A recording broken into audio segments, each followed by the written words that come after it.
Imagine working tirelessly for 5 years, only to discover the person you loved was alive the whole time, and using your hard-earned money for their own gain. This is Kesha's story. A tale of heartbreak, betrayal, and shocking secrets hiding in plain sight. Stick around because what she uncovers will leave you speechless. My husband died 5 years ago. Every single month since I sent $200 to my in-laws. 5 years. 60 payments. And I never missed a single month. It wasn't much for some people, but for me, a single mother scraping by, it was a sixth of my salary money for Malik's milk, tutoring, and basketball league fees. I convinced myself it was a gesture of love, the last way I could honor Marcus while keeping the peace with his parents. But that peace always came with unease.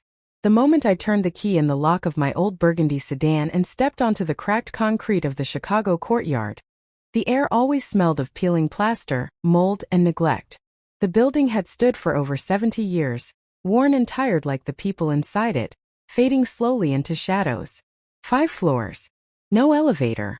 My heart pounded as I climbed the stairs. The stairwell was dim, lit only by weak shafts of sunlight filtering through the grimy glass of the air shaft. My footsteps echoed on the tiles, clack, clack, clack, like a metronome counting my misery. On each floor, life around me played out in fragments. The superintendent's blaring radio, the smell of burnt red beans, a young couple's argument about rising bills. By the 5th floor, a stillness settled, heavy and suffocating, as though the world itself was holding its breath. Apartment 504. Viola and Elijah. Marcus' parents. I knocked sharply. Knock, knock, knock.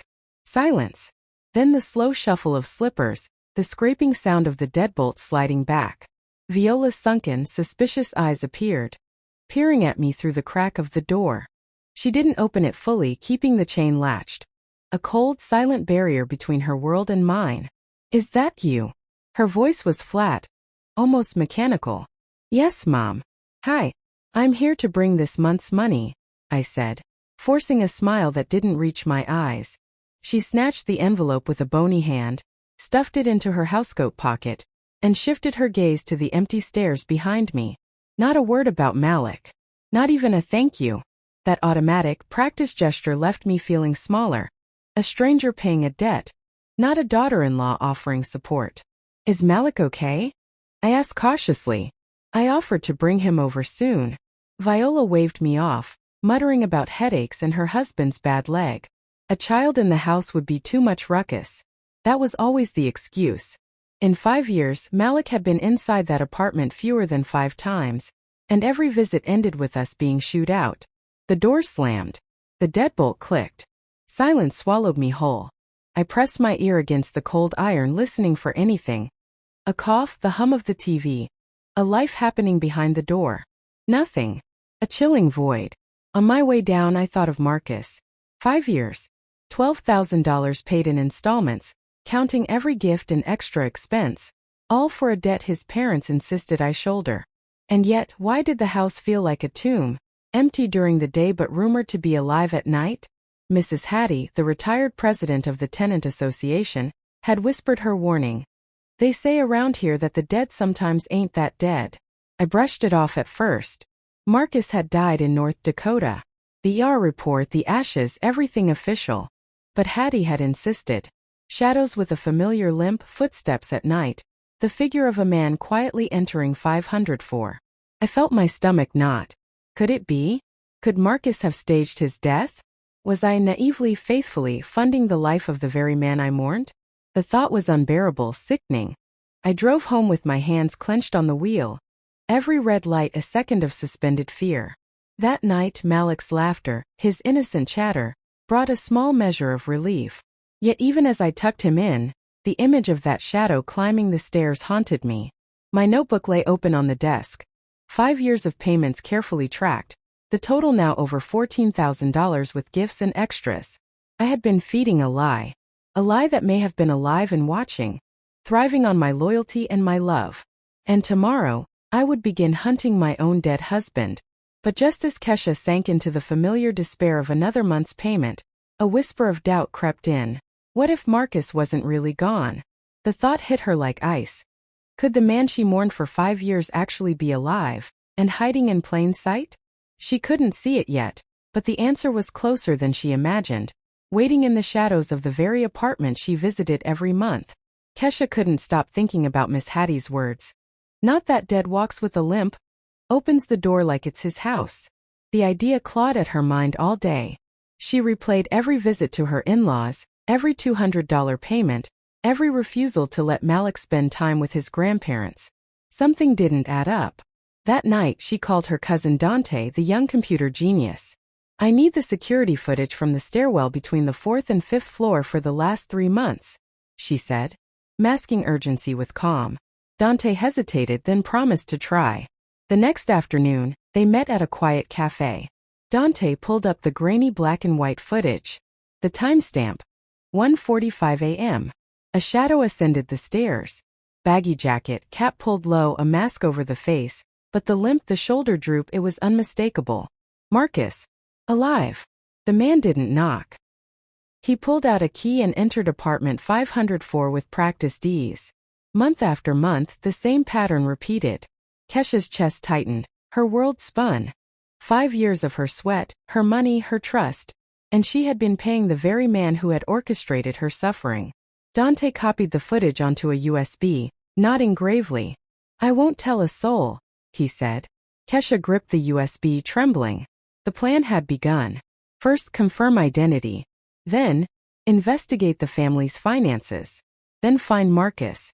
The next day, she started retracing her steps. Visiting her in-laws, pretending nothing had changed, she observed carefully. Mrs. Jenkins, a neighbor, added a crucial piece of the puzzle.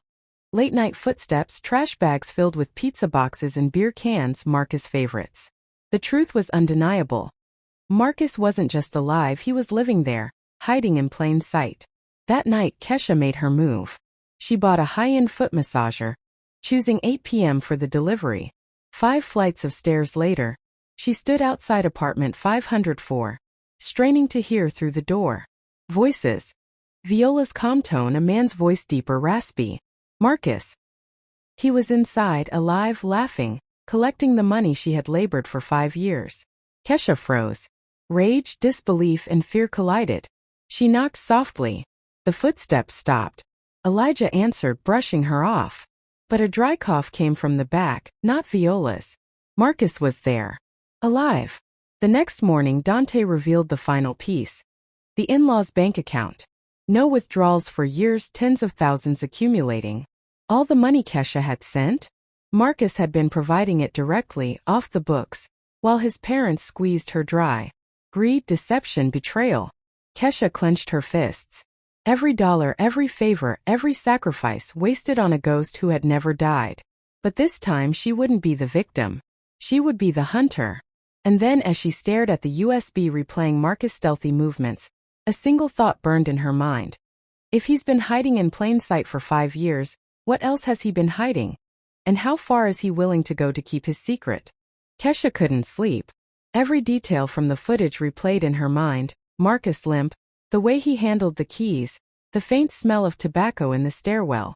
She needed answers, not just proof. By dawn she had made her plan. First, gain access to the apartment without raising suspicion. She dressed like a delivery girl, simple uniform, box in hand, mask pulled low. Adrenaline pounded her veins as she climbed the stairs to 504. She slipped inside while Elijah answered the door, distracted by the fake package. Silence. A few steps forward, the living room was empty. Then a shadow moved. Marcus, standing by the kitchen window, froze when he saw her. "You how?" His voice was sharp, but his eyes betrayed panic. Kesha didn't answer. She held up the USB. "I know everything," she said quietly. The lie, the 5-year scam, the money funneled through his parents. She had it all documented. Marcus laughed, but it was hollow. "You'll regret this." Before she could react, Viola entered from the bedroom. "Kesha, what are you doing here?" Her tone was calm, too calm. But Kesha noticed the small smirk. She had been expecting this. Viola wasn't just a bystander. She knew. She had been part of it. Kesha's mind raced. The apartment, the parents, the cash, it was bigger than Marcus. Someone else was orchestrating the deception. And Viola? Maybe she was the mastermind keeping Marcus in check. Marcus stepped closer, voice low and threatening. You don't understand what you've stumbled into. Kesha held her ground. I understand enough. And I've got proof. Suddenly the lights flickered. The room plunged into shadows. A phone buzzed. A message appeared on Kesha's screen. Stop digging or the next time you won't walk away. Her heart raced. Whoever was behind this wasn't just Marcus and Viola. Someone else was watching, controlling. Her investigation had just scratched the surface. Kesha realized the truth. The people she trusted, the family she thought she knew, they were all pieces of a much darker game. And now the real danger was no longer hidden. It was waiting. And it knew her name. Kesha didn't return home after leaving the apartment. Her hands were still shaking on the steering wheel, her heart pounding so hard it hurt to breathe. The message on her phone replayed in her mind again and again. Stop digging or the next time you won't walk away. This wasn't just a family betrayal anymore. This was a threat. She parked 2 blocks away from her building and sat there in silence, watching the street like she was being hunted. Every passing car made her tense. Every shadow felt alive. For 5 years she had lived in grief. Now she was living in fear. That night she barely slept. By morning fear turned into resolve. Kesha understood one thing clearly now. Marcus and his parents had gotten comfortable because she had been quiet, obedient, predictable. That was about to change. But she couldn't confront them directly again. Not yet. She needed leverage. Something undeniable. So she began building a trap. She started with finances, using the old login Marcus once shared years ago, a password he never bothered to change. She accessed an online account tied to a prepaid debit card. Her breath caught when she saw the transactions. Withdrawals at bars, gas stations, motels outside the city. Dates lining up perfectly with the nights Marcus was seen entering apartment 504. He wasn't hiding anymore. He was living freely. Next, Kesha visited the courthouse. She requested copies of Marcus's death certificate, hospital discharge records, and insurance paperwork. What she found made her stomach twist. The attending physician listed on the death report? Retired 2 years before Marcus was supposedly declared dead. Someone had forged everything. By the afternoon, Kesha realized the truth was larger than betrayal. It was fraud, identity manipulation, financial abuse. And if Marcus could fake his death once, he could disappear again. That's when she made her move. She stopped the payments. No message. No warning. No explanation. 3 days passed. On the 4th night her phone rang. Viola. Kesha let it go to voicemail. Another call. Then another. Finally a text. You forgot this month's payment. Call us.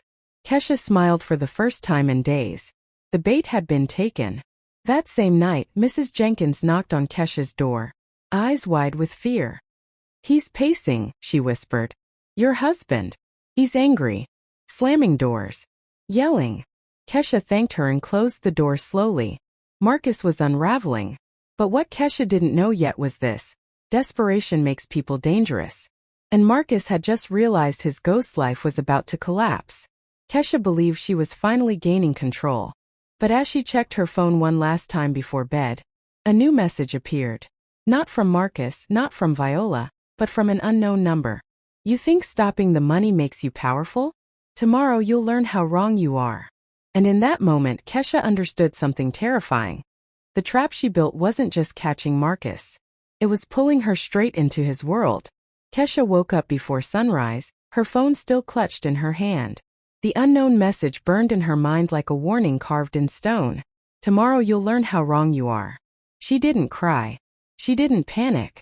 She did something far more dangerous. She prepared. By mid-morning she dropped Malik at school, forcing a smile she didn't feel. As she watched him walk through the gates, fear twisted inside her chest. Marcus had crossed a line. Threats were no longer abstract. If he was desperate enough to fake his own death, what else was he capable of? Kesha drove straight to the police station. She didn't accuse. She didn't dramatize. She laid out facts, monthly payments, security footage, forged records, financial transfers, threats. The officer listened, nodding slowly, but his response chilled her. Ma'am, without physical proof that he's alive and currently impersonating a deceased person, there's not much we can do yet. Yet. The word echoed. That night, Kesha stayed awake, lights off, listening. At 11:37 p.m., headlights flashed across her living room wall. A car idled outside longer than necessary. Then footsteps. Slow. Deliberate. Someone tried her door handle. Kesha held her breath. The handle rattled once. Twice. Then stopped. Moments later, her phone vibrated. A photo. Her car. Taken seconds ago. Message attached. You should have kept paying. Her hands trembled, but her mind was sharp. Marcus wanted fear. He wanted control. He wanted her silent again. Instead, she did the opposite.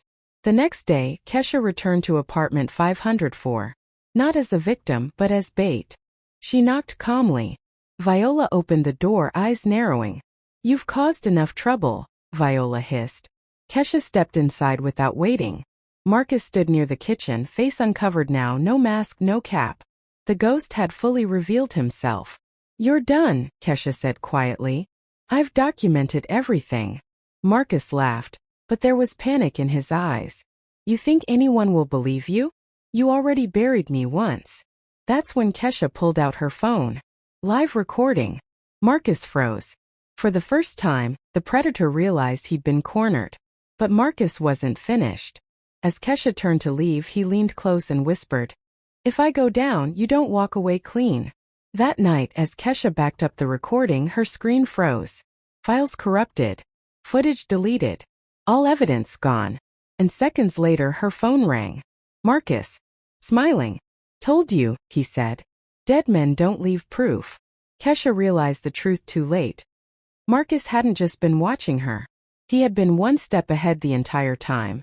Kesha didn't answer Marcus's call again. She let it ring until it stopped. Then placed the phone face down on the table like it was something poisonous. For the first time since discovering the truth, she understood something clearly. Fear was exactly what Marcus wanted. And she was done feeding it to him. If he could erase evidence, then she would create something he couldn't delete. The next morning, Kesha called in sick to work and drove across town to a storage facility near the old freight yards. She rented the smallest unit available, paid in cash, and signed the paperwork under her maiden name. Inside that unit, she began rebuilding her case from scratch. She printed bank statements, screenshotted transaction histories, wrote dates and times in a notebook the way detectives do in movies, neat, methodical, undeniable. Every lie Marcus had lived was now being documented in ink. But paper wasn't enough. Kesha needed witnesses. She reached out to Mrs. Jenkins again, then to two other tenants in the building who had complained about late-night disturbances for years. One by one, they told the same story. A man arriving after midnight, limping, unlocking the door like it was his own. Kesha recorded every conversation, saving backups in 3 separate places.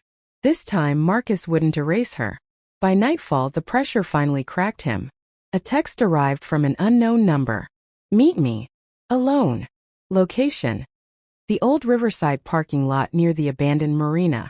Every instinct screamed danger, but Kesha knew something important. Marcus wouldn't risk exposure in public, and she wouldn't go unprepared.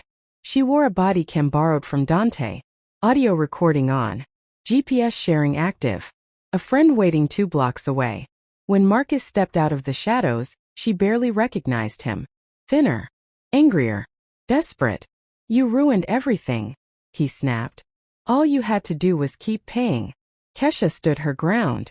You faked your death. You stole from your own child. Marcus's jaw tightened. I did what I had to do. That was his truth. No remorse. No apology. He stepped closer. Delete what you have. Walk away. Or next time it won't just be threats. Kesha lifted her chin. Smile, Marcus. You're being recorded.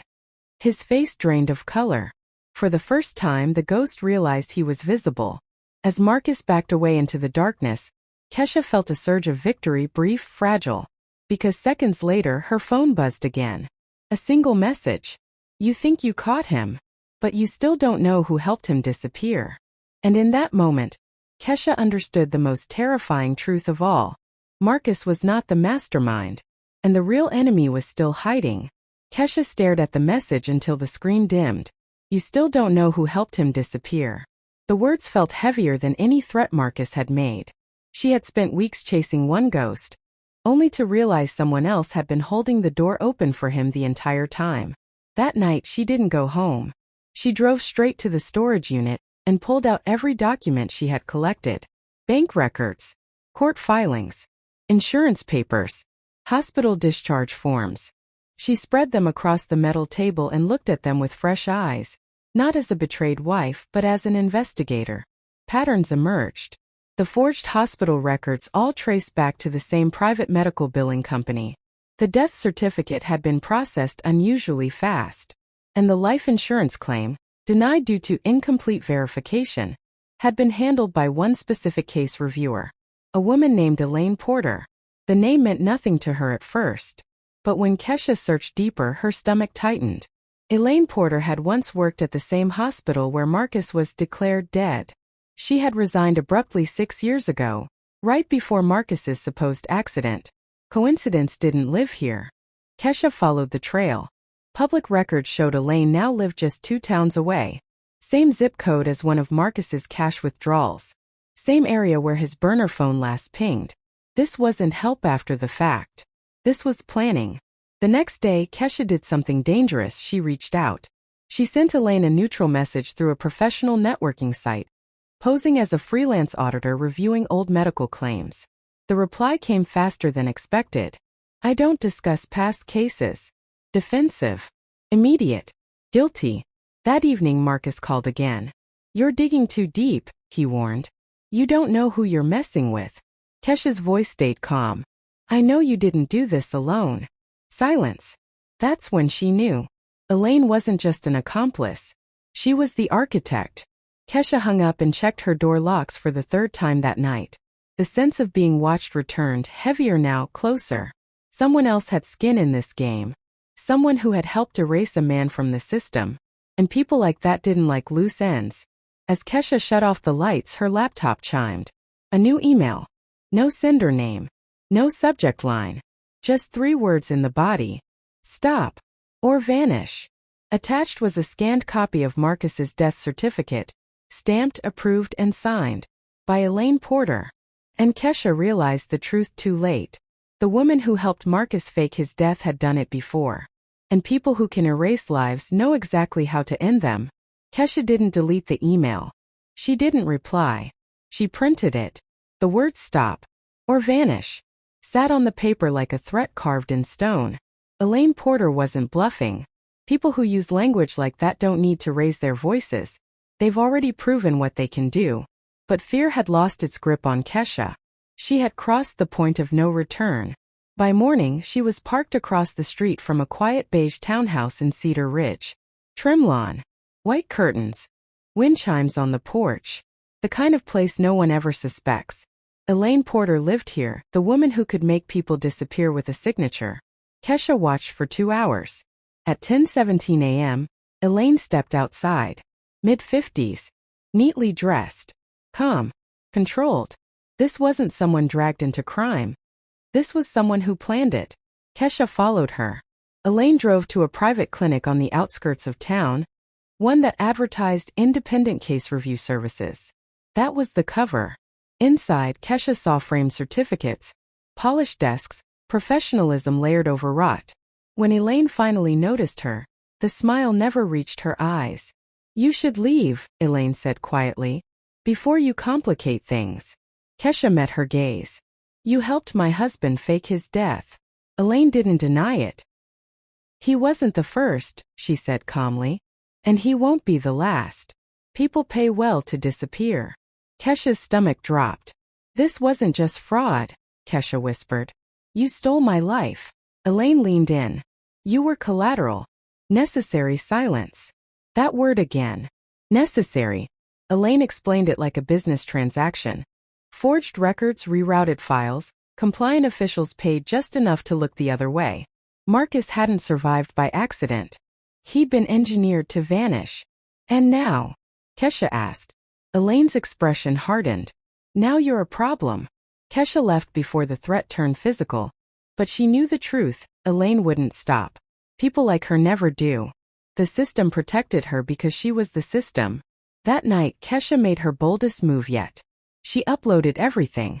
Footage, bank records, audio, emails, names, multiple encrypted drops, scheduled releases, trusted journalists, legal advocates. If anything happened to her, the truth would explode. And somewhere across the city, Elaine felt the shift. Just before midnight, Kesha's phone buzzed one last time. A text from Marcus. Elaine says you made a mistake. She's fixing it. Then another message appeared. This one from an unknown number. Tomorrow you disappear. Kesha stood frozen, realizing the truth. This wasn't about silencing her anymore. It was about erasing her. Kesha didn't pack a bag. That alone told her how far she'd come. Instead, she backed up her data one last time, kissed Malik's forehead as he slept, and whispered a promise she didn't know if she could keep. No matter what happens, Mommy fought. By sunrise, the story was already moving. A journalist from an independent outlet called first, then another, then a legal advocacy group. Elaine Porter's name was no longer invisible. Marcus's death was being questioned publicly. The machine that erased people had finally made noise, and noise attracts attention. But exposure didn't mean safety. At noon, Kesha noticed the car again. Same black sedan. Same tinted windows. Parked across the street. Waiting. She didn't call the police this time. She went outside. The sedan door opened. Marcus stepped out.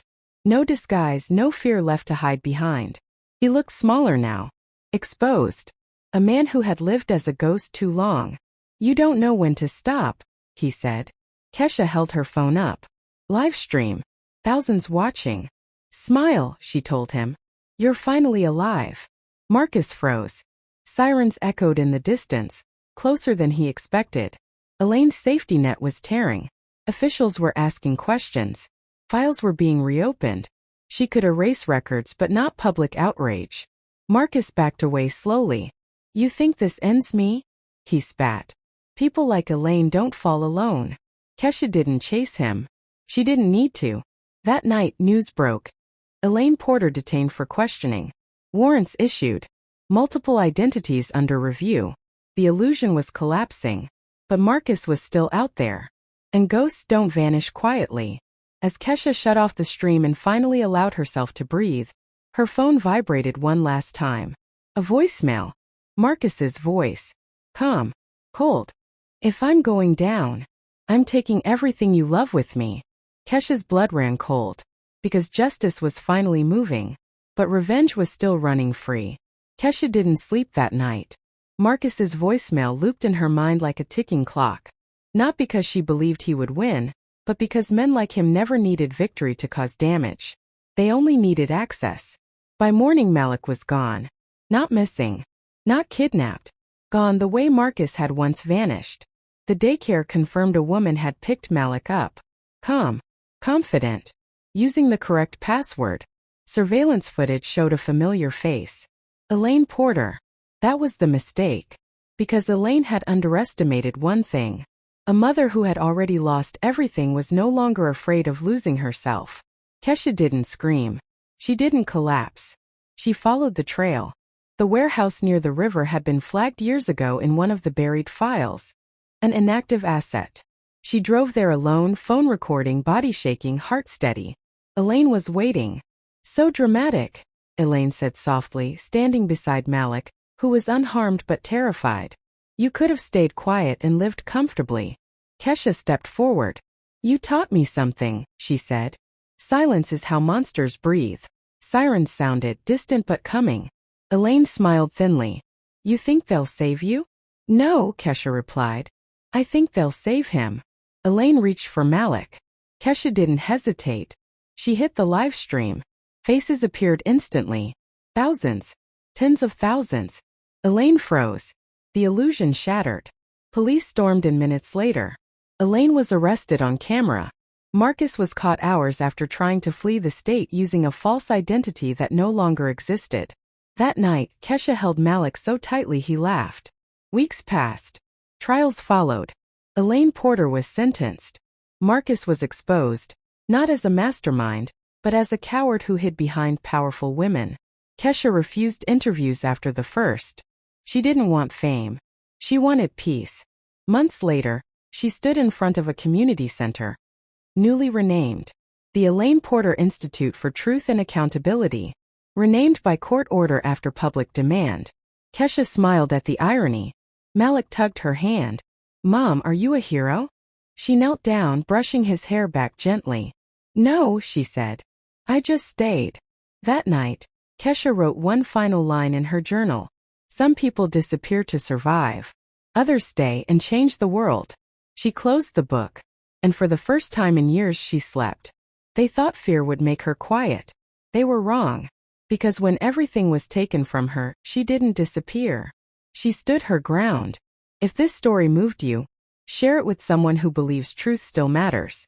Subscribe for more powerful stories where silence is broken and justice finds its way back.